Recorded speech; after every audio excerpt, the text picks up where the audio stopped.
주께서 탄생하신 거룩한 날일세. 주께서 주신 은혜 한없이 크오니 우리가 받은 것을 감사히 바치세. 기쁨은 충만하고 소망은 불변해. 정성과 마음을 다해 경배를 드리세. 들에서 밤을 새며 양치던 목자들 하늘에 빛난 영광 보고서 놀랐네. 천사의 기쁜 소식 목자들 듣고서 찾아와 경배하며 영광을 돌렸네. 천사의 기쁜 소식 천사의 기쁜 소식 목자들 듣고서 찾아와 경배하며 영광을 돌렸네.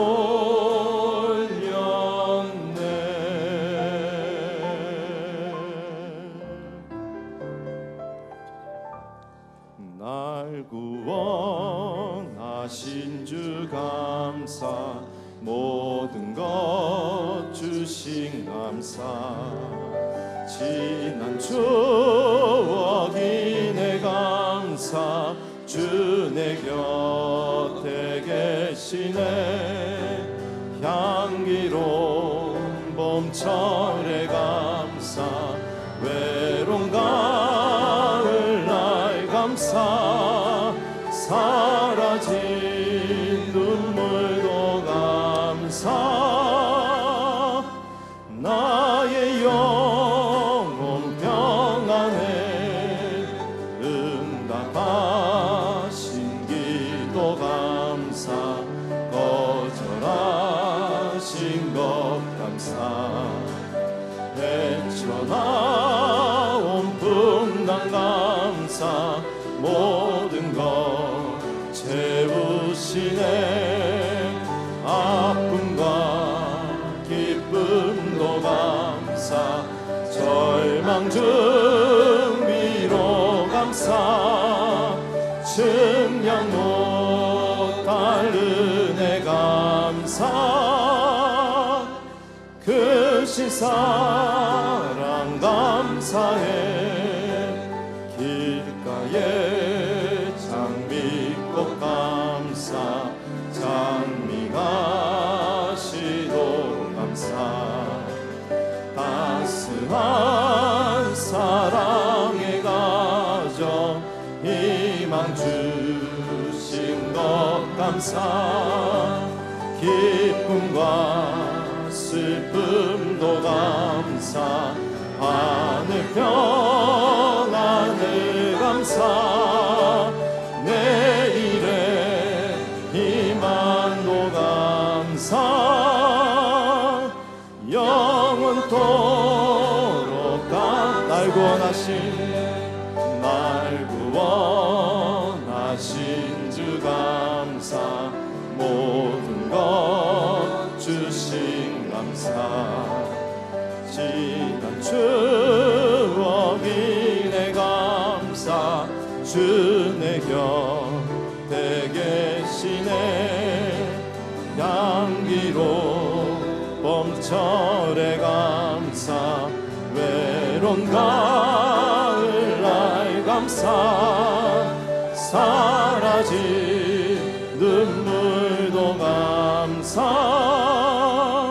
나의 영혼병 길가의 장미꽃 길가의 장미꽃 감사 장미가 시도 감사 따스한 사랑의 가정 희망 주신 것 감사 기쁨과 슬픔도 감사 하늘 평안을 감사 내일의 희망을 감사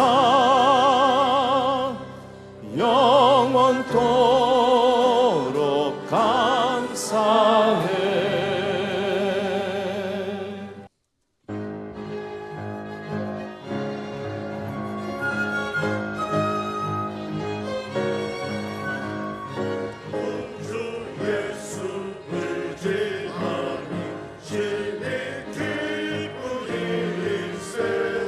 영생 너라 알았으니 의심 마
하나님 말씀 열왕기하 18장 36절에서 19장 7절까지 있는 말씀을 다 함께 찾겠습니다.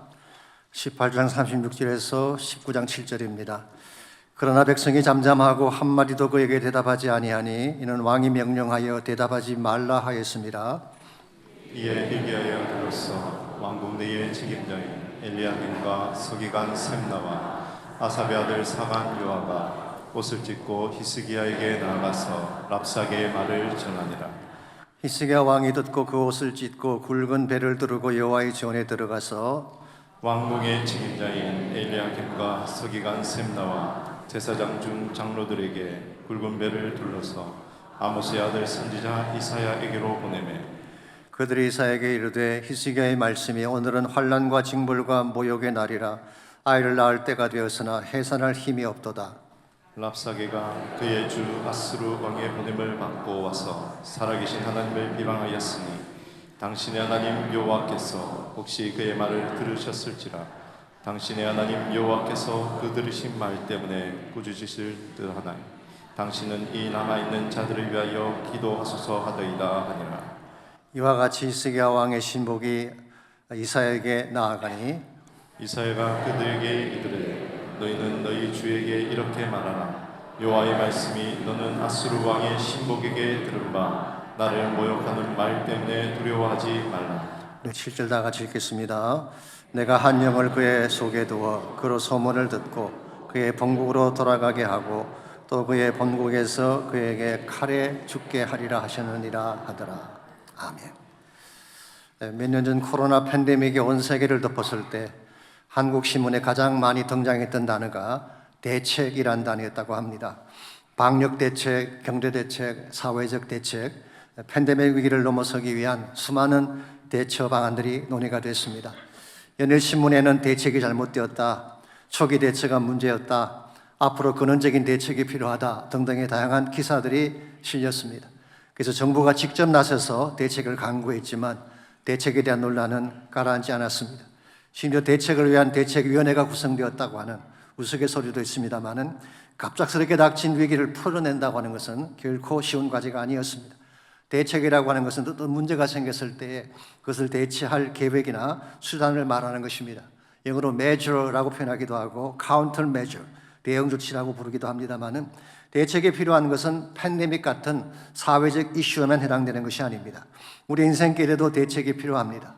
왜냐하면 우리의 삶의 여정에서도 예기치 않는 위기나 어려움이 찾아올 수 있기 때문입니다. 어떤 분들은 갑작스럽게 찾아온 경제적 위기 앞에서 대책이 없어서 당황해하기도 하고 어떤 분은 건강이나 질병의 위기 때문에 두려워하기도 합니다. 젊은 사람들은 직장이나 미래에 대한 불확실성 때문에 답답해하기도 하죠. 앞으로 무엇을 해야 하며 어떻게 살 것인가에 대한 대책이 서지 않기 때문입니다. 한국의 한 가난한 신학생이 결혼 승낙을 받으려고 처갓집을 방문했습니다. 따님과의 결혼을 허락해 주십시오라고 했더니 장인 되실 분이 물었어요. 결혼하면 먹고 살 대책은 있는가? 그건 하나님이 다 마련해 주십니다. 그럼 같이 살 집은 마련되었는가? 그것도 하나님이 마련해 주실 줄 믿습니다. 직장은 있는가? 그것도 하나님이 마련해 주실 것입니다. 장차 아이들 양육은 어떻게 할 것인가? 그것도 하나님이 다 도와주실 것입니다. 옆에서 듣고 있던 장모 되실 분이 참으로 신앙이 좋은 청년이라고 칭찬을 하자 그 남편 되시는 분이 말을 했다고 합니다. 아니야, 저놈이 나를 하나님으로 생각하는 것이 틀림없어. 이 청년의 경우는 장인어른이 대책이었던 것 같습니다.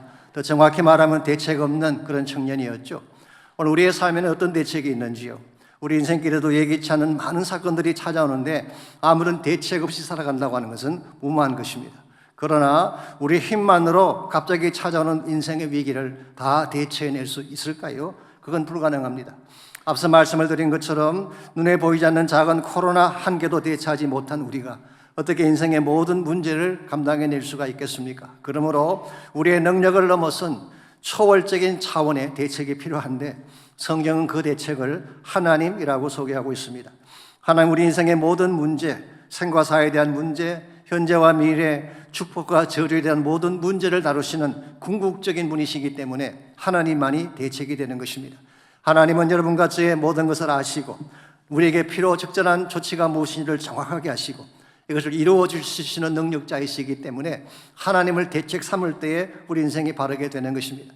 신학자들은 이와 같은 하나님의 속성을 초월성이다, transcendence of God이라고 표현을 합니다.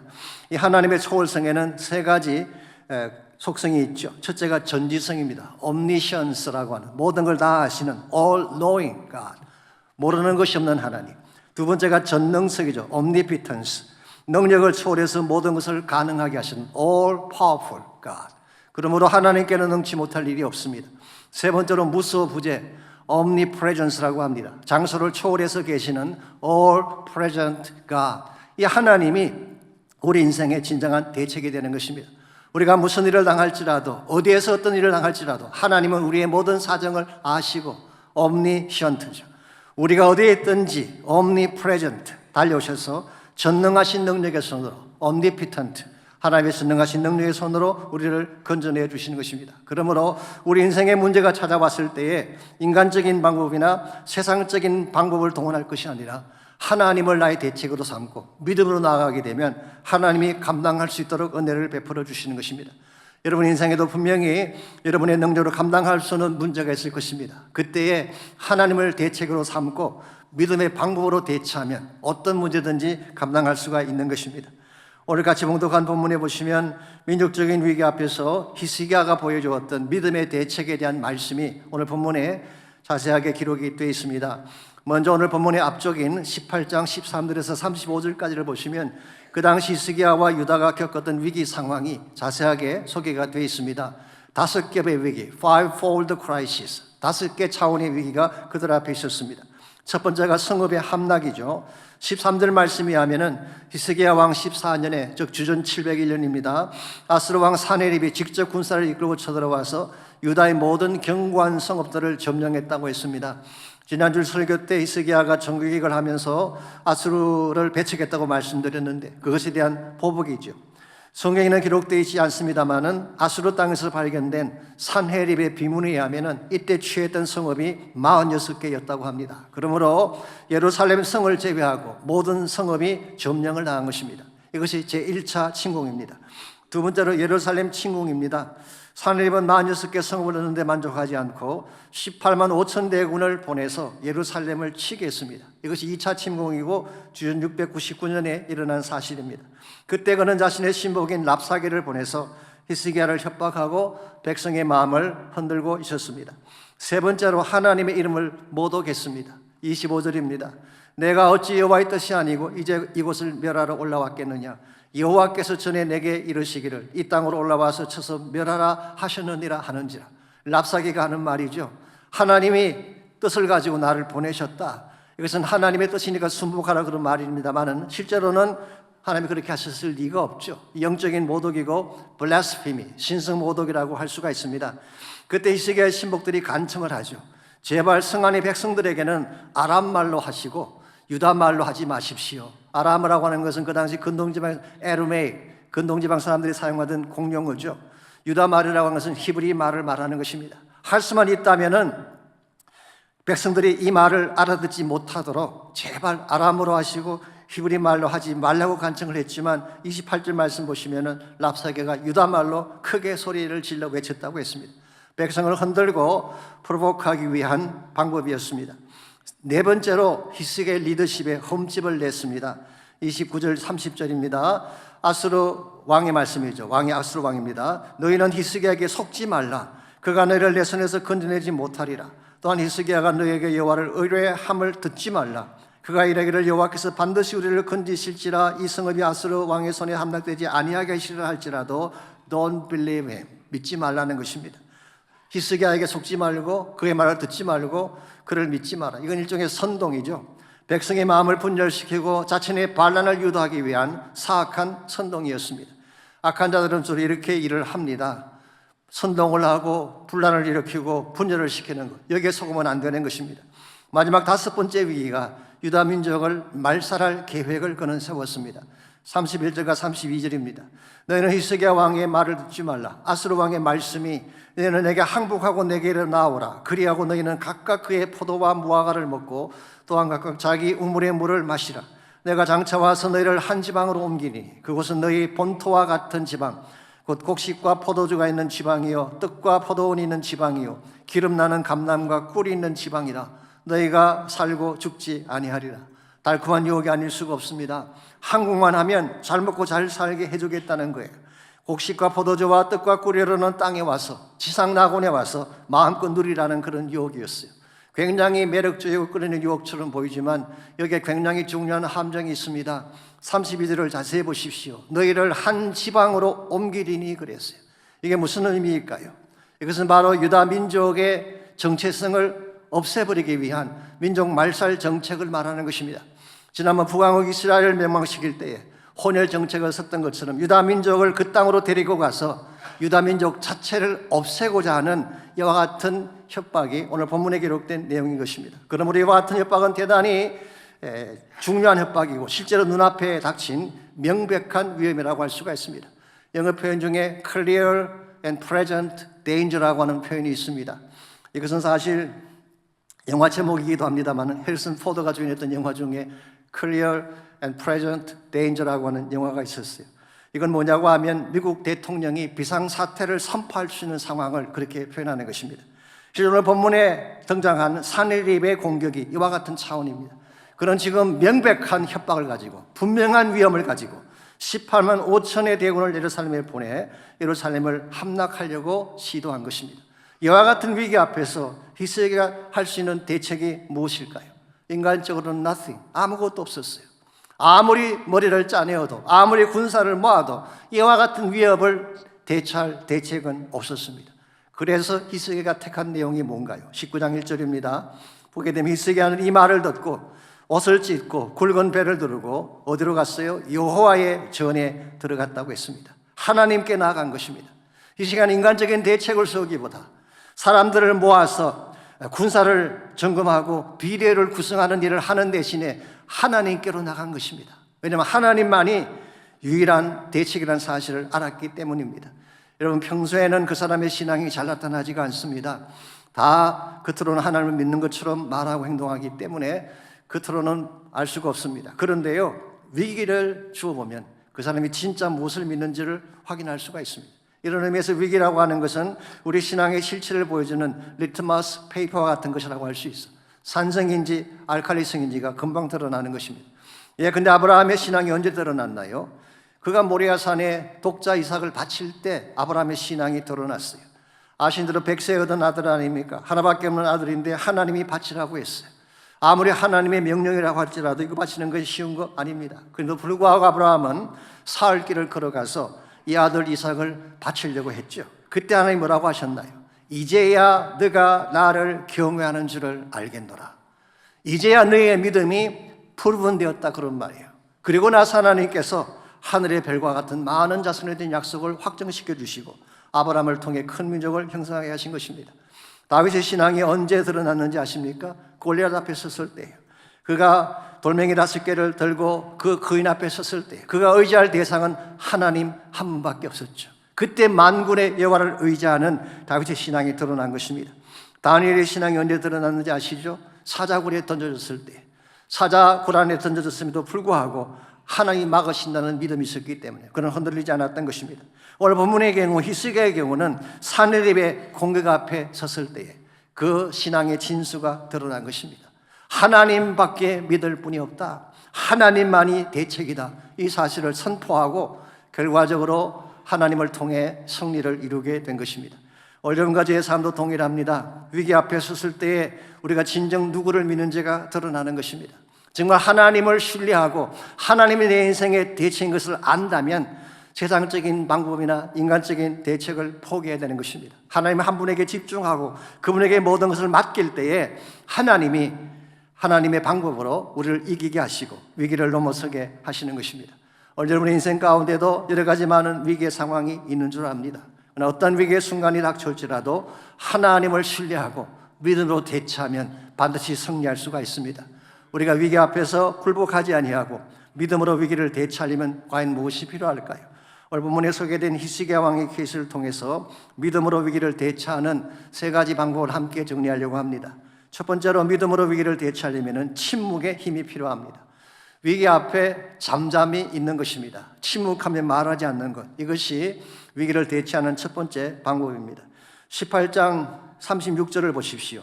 랍사게가 말도 안 되는 조롱을 하고 모욕을 하고 선동을 했을 때에 이스라엘 백성이 보였던 반응이 무엇인가요?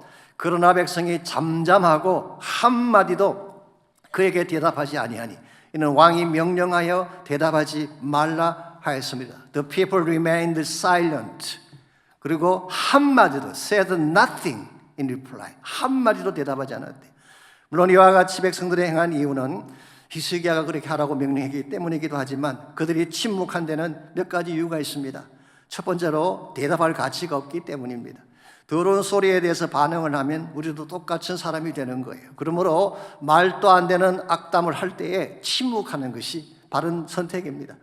다니엘서 3장 18절에 보게 되면 느부갓네살이 자기 신상을 만들어 놓고 절하라고 했잖아요. 그리고 절하지 않는 자들은 풀무 속에 던지겠다고 협박을 했습니다. 그때 사드락과 메삭과 아벳느고 다니엘의 세 친구는 절하기를 거부했죠. 그러나 느부갓네살이 어떻게든 이 세 청년을 살려보겠다고 마지막 오픈을 합니다. 지금이라도 한 번만 절하면 살려주겠다라고 했을 때 그 세 친구가 뭐라고 대답했나요? 왕이시여 여기에 대해서는 대답할 필요가 없나이다.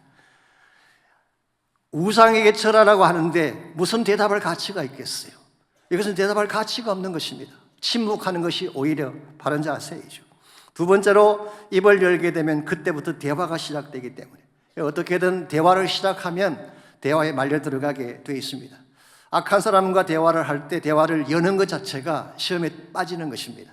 창세기 3장에 보시면은 뱀이 하와를 유혹할 때에 뱀이 뭐라고 하든지 대꾸를 안 했더라면 유혹에 넘어가지 않았을 터인데 말을 텄어요. 질문도 하고 답변도 하고 그럼 이미 끝난 것입니다. 이 악한 자들은 우리의 대화를 이어감으로써 우리를 유혹하는 경우가 많이 있어요. 가끔 교회 내에서 문제가 생길 때가 있죠. 사실 어느 교회든 완벽한 교회는 없습니다. 어느 단체, 어느 교회 가든지 다 문제가 있는데요. 그때 인간적인 방법으로 해결하려고 시도를 하면 대체적으로 it doesn't work. 중재한답시고 이쪽 가서 이 말 전하고 저쪽 가서 저 말 전하고 본인 나름대로는 해결한다고 하지만 대부분의 경우는 더 월수하게 됩니다. 그래서 분열이 나고 깨어지게 되는 것입니다. 정말 성숙한 사람은 그렇게 하지 않아요. 문제가 생기면 묵묵히 기도하는 것입니다. 그럼 하나님이 정리해 주시는 거예요. 이거 좀 다른 케이스이긴 합니다만은 부부관계에서도 와이프가 한마디 했을 때에 남편이 침묵하면 그것으로 끝이에요. 근데 한마디라도 대꾸하면 어떻게 되는지 아시죠? 두 마디가 날아옵니다. 또 대꾸하면 네 마디가 날아와요. 경험해보지 않으셨어요? 우리 형제분들은 다 아실 것 같은데요. 그래서 이와 같은 여자에게서 나오는 말이 언제 끝나는지 아세요? 와이프의 말이 마지막 말이 될 때. Woman always has a last word. 여자분들이 항상 마지막 말을 해야 돼요. 그렇지 않으면 another round begins. 또 다른 싸움이 시작되는 것입니다. 사실 우리가 문제가 생겼을 때 침묵한다는 거 쉽지 아니하지만 침묵할 때에 그 문제가 스탑하는 것입니다. 무엇보다도 세 번째로 백성들이 침묵했던 이유는 침묵 자체가 힘이기 때문에 그래요. 우리가 많은 말을 하는 것보다 억울한 일을 당했을 때 대적하고 항변하는 것보다 침묵할 때 오히려 그 침묵 자체가 힘을 발휘하게 되는 것입니다. 예수님의 케이스가 저는 좋은 예라고 생각합니다. 예수님께서 체포당하시고 빌라도 총독 앞에 섰을 때에 빌라도 총독이 대제사장들이 가지고 온 수많은 애큐제이션들, 장로들이 가지고 온 수많은 애큐제이션을 가지고 예수님을 고발했습니다. 그때 예수님께서 어떻게 반응하셨는지 아세요? 한마디도 대답하지 않으셨어요. 마태복음 27장 14절 예수께서 한마디도 대답하지 아니하시니 총독이 크게 놀라니라. 한마디도 대답 안 하니까 일반 죄수들 같으면 변명하고 항변하고 대어들 텐데 예수님은 그와 같은 애큐제이션 앞에 한마디도 말씀하지 않고 침묵하셨어요. 이 침묵이 빌라도를 당황하게 만든 것입니다. 왜 항변을 해야 되는데 왜 변명을 해야 하는데 가만히 있냐는 것이죠. 이것은 예수님 심령 가운데 있는 깊은 영적인 내공 때문에 그런 억울한 일을 당하면서도 공격을 당하면서도 침묵할 수 있었던 것이죠. 여러분과 제가 침묵한다는 거 사실 쉽지는 않습니다. 나를 프로보크하며 정말 머리가 열릴 정도로 악한 말을 퍼붓는데 어떻게 참고 침묵할 수가 있겠어요? 그러나 정말 하나님을 믿는 사람은 침묵합니다. 나는 침묵할지라도 하나님은 일하시는 사실을 알기 때문에 나는 가만히 있지만 하나님의 행하심과 갚으심이 있다는 사실을 알기 때문에 침묵하고 하나님께 맡기는 거예요. 그럼 하나님이 실제적으로 모든 문제를 정리해 주시는 것입니다. 그렇게 시편 46편 10절은 이렇게 기록합니다. 사실 시편 46편 말씀은 산이 흔들리고 바닷물이 넘쳐나는 격동의 상황 가운데서 시편 저자가 고백한 말씀이죠. 너희는 가만히 있어 내가 하나님 되심을 알지어다. 지금 산이 흔들리는데 바다가 요동치는데 수많은 공격들이 향해 오고 있는데 가만히 있으라는 거예요. 그럼 내가 하나님 되심을 보여주리라. 오늘 하나님은 우리가 침묵할 때 일하신 하나님이에요. 다윗 같은 경우도 아살롬에게 쫓겨다닐 때에 시편 62편 5절에서 이런 고백을 드린 적이 있습니다. 나의 영혼아 잠잠히 하나님만 바라라. 물은 나의 소망이 그로부터 나오는도다. 사실은 자기 아들에게 쫓겨다니는 다윗 할 말이 뭐가 있겠어요? 그 비참한 상황 가운데서 할 말이 뭐가 있겠어요? 지금 다윗이 바라볼 수 있는 대상은 한 분밖에 없습니다. 하나님밖에 없어요. 그래서 하나님만 바라보며 침묵한 것입니다. Wait in silence for God alone. 하나님만 바라보며 침묵할 때 그때 하나님이 소망을 주시고 회복을 주시는 것을 말한 것입니다. 오늘 여러분과 저의 삶 가운데도 동일한 일들이 일어날 때가 있습니다. 정말 소요가 일어나고 수많은 억울한 일들이 찾아올 때 침묵하며 기다리면 하나님이 일하세요. 원수가 없는 것이 하나님께 있다고 하셨잖아요. 하나님이 다 다스리고 정리해 주시는 것입니다. 출애굽기 14장에 보시면은 이스라엘 백성이 직면했던 가장 큰 위기 하나가 나와 있죠. 즉 홍해라는 위기 앞에 출애굽한 이스라엘 백성이 서게 됐습니다. 뒤에서는 바로의 군대가 병거를 끌고 추격해오고 앞에는 홍해가 가로막고 있었어요. 그때에 백성들이 보였던 반응이 어땠는지 아십니까? 세 가지 반응을 보였어요. 첫 번째로 출애굽기 14장 10절 말씀에 하면은 두려워했습니다. They were terrified. 애국 군대들을 보며 두려워한 것입니다. 둘째 반응이 출애굽기 14장 11절인데요. 원망했습니다. They blamed. 우리를 왜 여기까지 끌고 나왔냐고 원망을 했습니다. 세 번째 반응이 출애굽기 14장 12절인데요. 자포자기했습니다. 우리를 내버려 두라. Leave us alone. 그냥 내버려 두다라고 그들은 자포자기를 선언하게 되죠. 여러분 두려워한다고 문제가 떠나갈까요? 블레임 게임을 한다고 문제가 떠나갈까요? 아니면 자포자기하고 포기한다고 해서 홍해가 갈라질까요?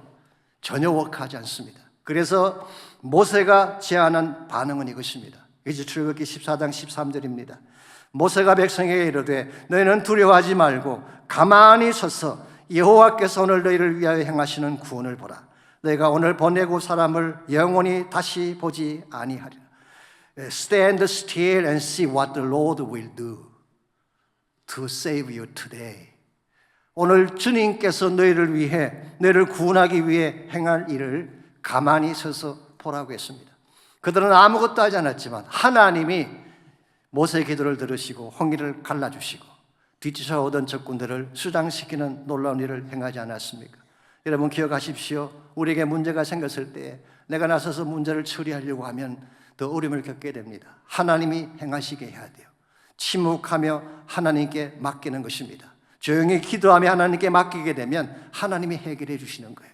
여러분의 인생에도 홍해 같은 문제가 있을 것입니다. 홍해 앞에 섰을 때 두려워한다든가 원망한다든가 자포자기하게 되면 절대로 홍해는 깨어지지 않습니다. 그런데 하나님을 바라보며 조용히 기도하면 하나님이 홍해를 갈라주시는 거예요. 그러므로 우리가 위기 앞에 섰을 때 해야 될 첫 번째 반응은 침묵하는 것입니다. 두 번째로 영적 동지가 필요합니다. 위기의 때는 혼자보다 함께 일할 동지가 있을 때 큰 힘이 되겠죠. 그러나 세상 친구나 이해관계가 있는 친구는 큰 힘이 되지 못합니다. 자신의 이익 따라 움직일 가능성이 많기 때문이죠. 그러므로 정말 위기의 때 필요한 동지는 영적인 동지입니다. 영적인 동지를 만나야만 위기를 함께 극복할 수가 있는 것입니다. 2절 말씀을 보시면은 히스기야는 이와 같은 위기의 상황에서 자신의 신복들을 누구에게 보냈나요? 이사야에게 보냈다고 오늘 성경 기록하고 있습니다. 사실 열왕기서에서 이사야 이름이 여기에 처음 등장을 합니다만은 사실 이사야는 우시야 왕 때부터 선지자로 사역했던 사람이죠. 우시야, 요담, 아하서, 히스기야까지 4대에 걸쳐서 섬긴 선지자였습니다. 특별히 히스기야에게 있어서 이사야는 대단히 중요한 멘토가 아닐 수 없었습니다. 지난번 말씀을 드린 것처럼 그의 아버지 아하스가 최악의 왕이었잖아요. 어떻게 최악의 악한 왕 밑에서 최선의 왕이 나올 수가 있을까요? 이유는 딱 한 가지입니다. 이사야가 있었기 때문에. 이사야가 아하스에게도 말씀을 전했고 히스기야에게도 말씀을 전했는데 아하스는 하나님 말씀을 리젝트한 반면에 히스기야는 그 말씀을 받아들였기 때문에 히스기야가 하나님이 인정하시는 정직한 왕이 된 것입니다. 그러므로 히스기야는 무슨 일을 당하든지 이스라엘을 찾아갑니다. 그리고 그에게 영적 후원자가 되어줄 것을 요청합니다. 그래서 이번에도 아수르 왕이 공격해 왔을 때 그는 다른 누구보다도 이스라엘을 찾아가서 도움을 요청한 것입니다. 우리는 여기서 영적으로 위기가 왔을 때 영적으로 어떤 동지가 필요한지, 참된 영적 동지가 가지는 세 가지 특징을 이사야를 통해서 확인할 수가 있습니다. 첫 번째로 마음이 깊은 것을 나눌 수 있는 동지였어요. 이사야는 마음이 있는 모든 것을 나누어도 뒤탈이 없는 그런 친구 같은 존재였습니다. 3절을 보겠습니다. 3절에서 그는 먼저 자신의 마음을 이렇게 이야기합니다. 그들이 이사야에게 이르되 히스기야의 말씀이 오늘은 환난과 징벌과 모욕의 날이라. This is the day of trouble, insult and disgrace. 오늘은 너무나 고통스럽고 모욕스럽고 어두운 날인데 아이를 낳을 때가 되었으나 해산할 힘이 없습니다. 이것은 마치 산모가 아이를 낳게 되었을 때, 그래서 고통과 아픔의 산고가 진행이 되었지만 해산할 힘이 없어서 산모도 죽고 아기도 죽게 되는 상황을 말하는 것입니다. 얼마나 절박하고 처참한 상황입니까? 그럼에도 불구하고 이와 같이 힘든 고통의 상황을 나눌 친구가 있었다는 것, 이게 참으로 소중한 것입니다. 여러분, 위기 때 정말 마음에 깊은 것을 나눌 친구가 있나요? 잘난 척하며 따지고 분석하는 그런 친구 말고, 위하는 척하면서 질책하는 그런 친구가 아니라 내 모든 아픔을 다 이해해주고 받아주고 함께 아파해 줄 수 있는 친구, 이게 여러분 위기 때 만나야 될 진정한 친구예요. 두 번째로 영적 동지가 되는 사람은 중보하며 기도할 친구가 되어야 됩니다. 중보하며 기도할 동지가 필요해요. 4절을 보십시오. 랍사게가 했던 신성 모독의 말을 전하면서 이사야가 부탁한 말이 있죠. 히스기야가 이사야에게 부탁한 말이 있습니다. 남아있는 자들을 위해 기도해달라고 부탁했어요. 이것이 바로 중보 기도인 것입니다. 위기가 왔을 때에 나를 위해, 나의 문제를 위해 대신 기도해 줄 수 있는 중보자가 있다는 것, 굉장한 큰 축복입니다. 저는 그래서 신앙 공동체가 귀중하다고 생각합니다. 이민생활 가운데서 문제가 생겼을 때 혼자서 감당하려고 해보십시오. 얼마나 답답하고 막연합니까? 그런데 누군가에게 내 기도를 부탁할 수가 있고 나를 위해 기도할 공동체가 있고 형제자매가 있다는 것은 대단한 축복이 아닐 수가 없죠. 저희 교회 안에서도 가끔 위독하시거나 어려운 문제를 당하신 분들이 교우를 통해 기도 제목을 올릴 때가 있습니다. 저는 그것이 굉장히 중요한 것이라고 생각을 합니다. 온 교우가, 온 교회가 함께 기도하면 엄청난 역사가 나타나기 때문에, 오래전에 폐암 말기 선고를 받고 6개월밖에 살지 못했다는 여자 집사님이 온 교우가 24시간 체인 프레이를 하는 가운데에 회복되는 걸 보았어요. 10년이 지났지만 지금도 교회에 나오고 계시잖아요. 또한 팬데믹 기간 동안에 한 여자 집사님은 폐가 상해서 병원에 실려가셨습니다. 그런데 too late. 그 당시가 팬데믹 기간이었고 폐가 상한 사람들이 많던데 이미 너무 상해 있어서 치료가 불가능했어. 그래서 의사가 이제 할 일이 없으니까 집으로 퇴원하라고 했습니다. 그때 퇴원했더라면 그분 돌아가시는 거예요. 그런데 그때 그분이 속한 교국에서 뭘 했나요? 전심을 다해 중보기도 했잖아요. 그랬더니 며칠 뒤에 폐 기증자가 나타나서 이식 수술을 받고 살아나셨잖아요. 이게 중보기도의 파워예요. 그럼 여러분 기억하십시오. 내 고난의 때에 누군가 나를 위해 기도할 중보자가 있다는 것은 큰 축복입니다. 세상에 어떤 백보다도 더 귀한 백이 중보기도자의 백이에요.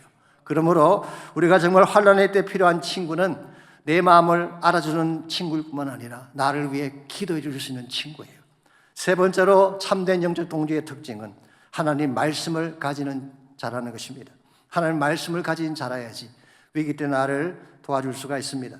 이사야의 케이스는 그 말씀을 가지고 있었어요. 6절과 7절을 보겠습니다. 이사야가 그들에게 이르되 너희는 너희 주에게 이렇게 말하라. 여호와의 말씀이 너는 아수르 왕의 신복에게 들은 바 나를 모욕하는 말 때문에 두려워하지 말라. 내가 한 영을 그의 속에 두어 그로 소문을 듣고 그의 본국으로 돌아가게 하고 또 그의 본국에서 그에게 칼에 죽게 하리라 하셨느니라 하더라.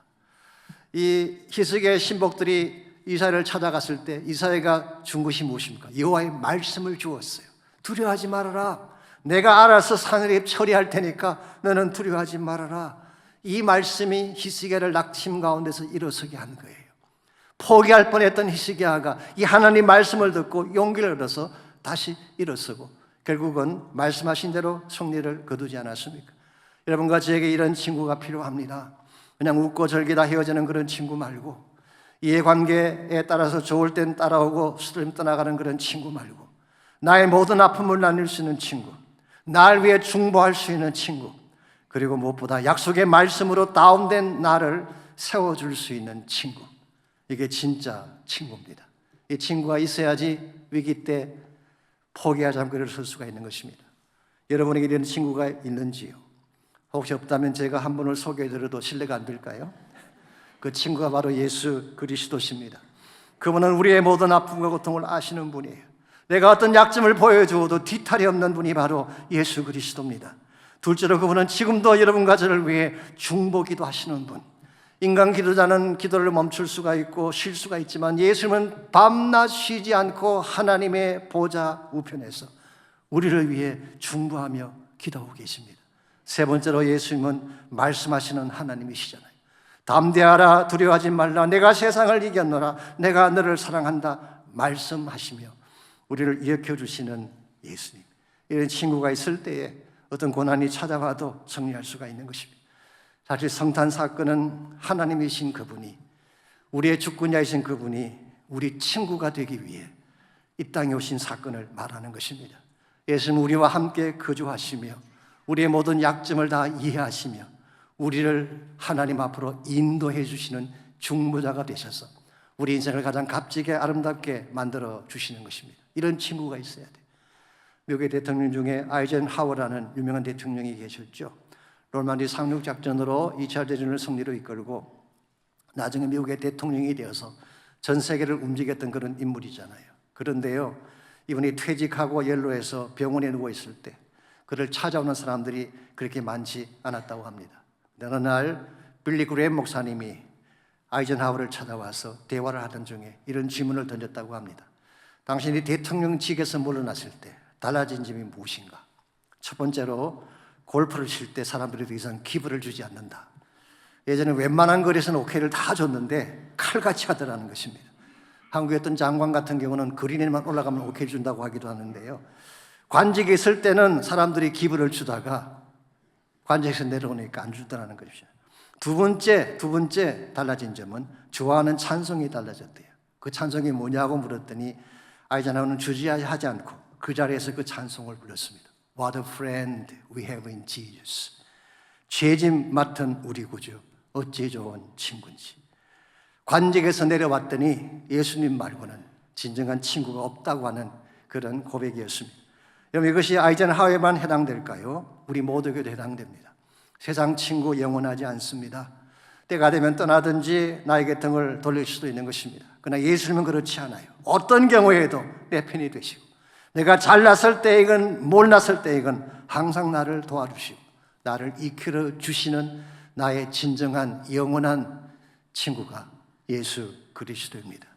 아직 그분 만나지 못한 분이 혹시 계신다면 오늘 이 아침 그분을 꼭 만나십시오. 그분을 친구 삼고 남은 생애를 달려가시면 무슨 문제를 당해도 이겨낼 수가 있습니다.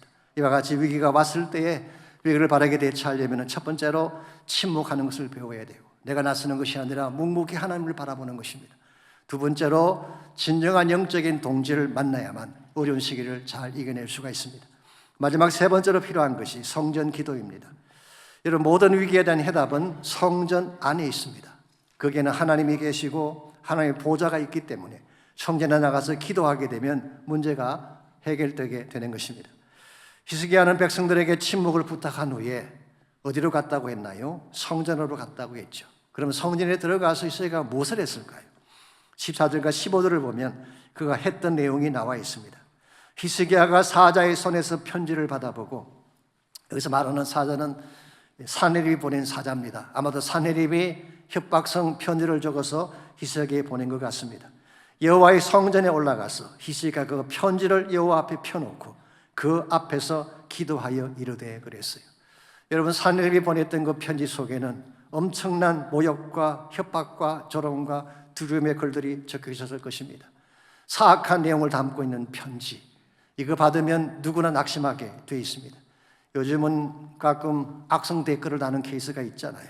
이것 때문에 자살하는 사람들까지 있습니다. 여러분 딴 건 몰라도 그런 것은 하지 마십시오. 익명이라고 해서 악성 댓글 다는 것 참으로 좋지 않는 것입니다. 언젠가는 그것이 부메랑이 되어서 나에게 돌아올 수 있기 때문에 그런 일은 하지 않아야 됩니다. 이와 같이 사내립이 온갖 악담을 다 넣은 사악한 편지를 히스기야에게 보냈을 때 히스기야는 하나님의 성전에 올라가서 그 편지를 여호와 앞에 펴놓고 기도한 것입니다. 하나님, 여기에 내가 가진 아픔의 문제가 있습니다. 내가 지금 겪고 있는 고통의 문제가 있습니다. 하나님 보십시오. 하나님께 나의 모든 문제를 다 올려드린 후에 하나님의 도우심을 요청을 했습니다. 그게 19절입니다. 우리 하나님 여호와여, 원하건대 이제 우리를 그의 손에서 구원하옵소서. 그리하시면 천하 만국이 주 여호와가 홀로 하나님이신 줄 알리이다 하니라. 이 기도를 하나님이 들으시고 하나님의 기도를 들으시는 순간 상황은 끝난 것입니다. 35절에서 37절을 보시면 그 상황을 이렇게 요약해 주고 있습니다. 이 밤에 여호와의 사자가 나와서 아수르 진영에서 군사 18만 5천 명을 친지라. 아침에 일찍 일어나 보니 다 속량이 되었더라. 히사야가 나와서 온 거 아닙니다. 히사야의 군대가 산 것도 아니고 하나님의 사자가, 천사가 나와서 18만 5천을 다 처치해버렸어요.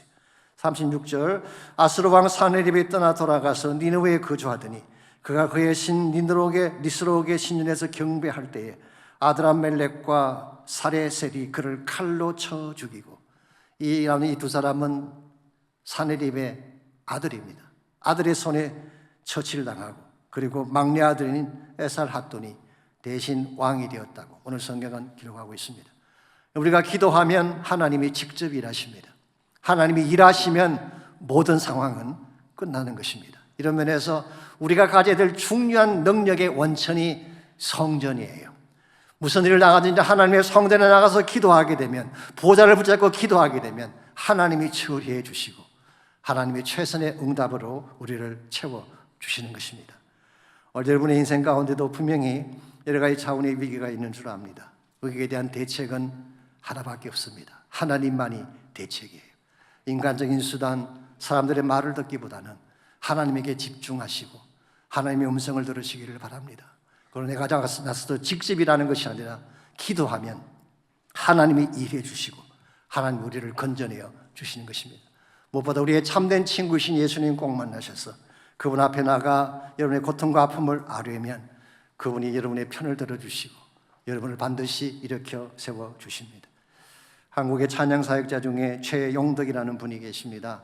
이분은 시시식 간사를 하시면서 찬미예수라는 찬양집을 만들어서 1990년대 전국에 CCM 찬양을 보호했던 분이죠.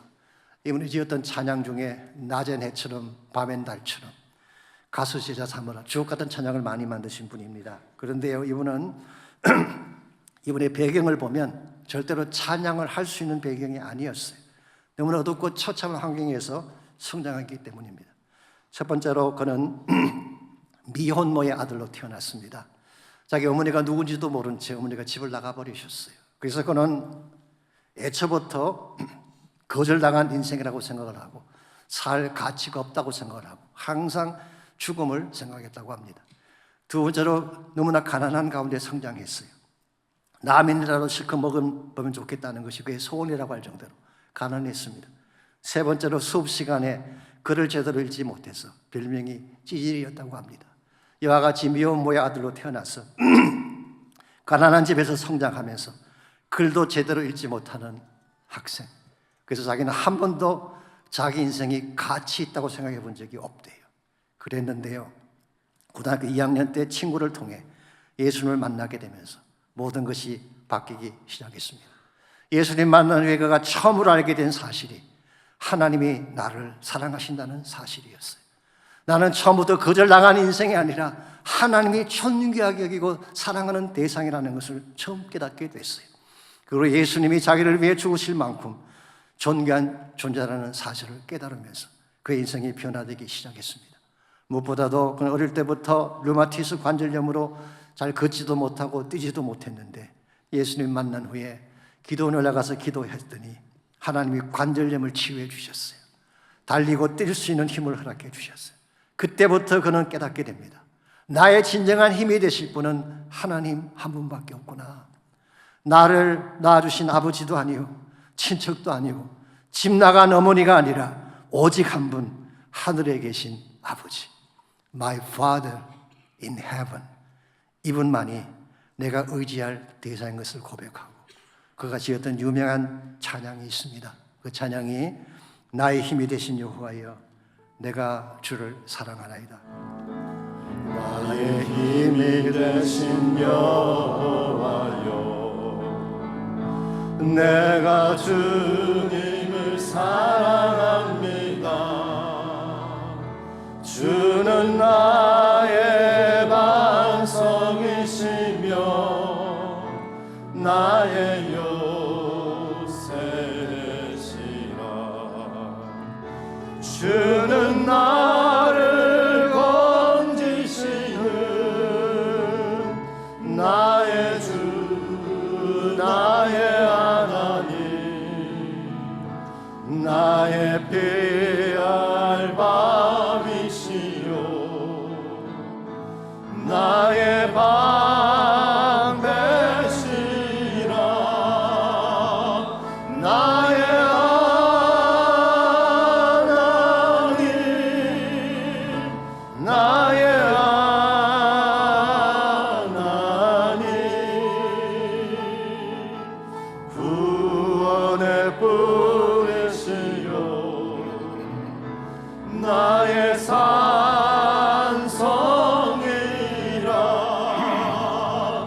나의 하나님 나의 하나님 주는 나의 여호와 나의 구세주.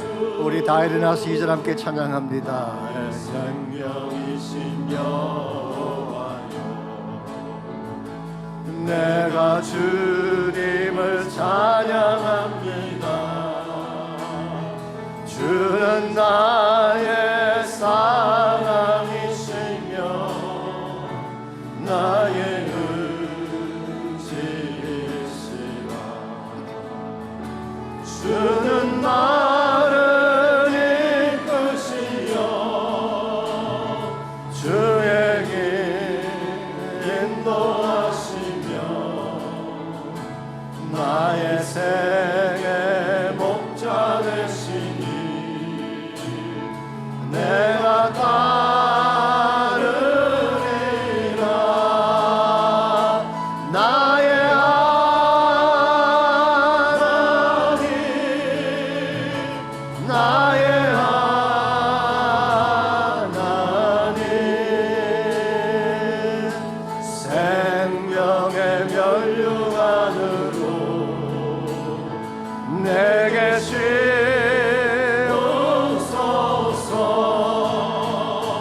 나의 하나님 나의 하나님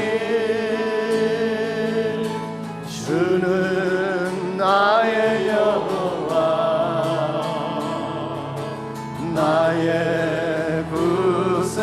다시 한번 선포합니다. 나의 하나님 나의 하나님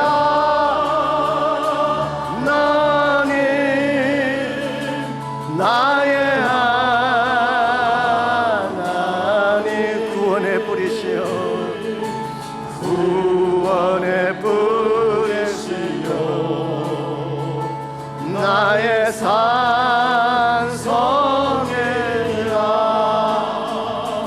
나의 하나님 나의 하나님 주는 나의 여호와 나의 구세주. 나의 힘이 되신 여호와여 내가 주님을 사랑합니다. 이것이 우리의 평생 소원이 되게 하시고 찬양 제목이 되게 하셔서 무슨 일 당하든지 하나님 의지하게 하시고 주님의 권능의 손 붙잡게 도와주셔서 어떤 위기, 어떤 환난이 우리를 덮쳐올지라도 하나님 때문에 승리하고 하나님 때문에 기뻐하며 하나님 때문에 자랑스럽게 살아갈 수 있는 우리 모두 되게 하여 주시옵소서. 이제는 우리 구주 예수 그리스도의 은혜와 하나님 아버지의 무한하신 사랑과 성령님의 충만한 임재하심이 예배를 마치고 돌아가는 모든 성도 한 분 한 분에게 그들의 가정과 삶의 터전과 자녀들과 자손들 위해 이제로부터 항상 함께 하시기를 예수님의 이름으로 간절히 축원하옵나이다.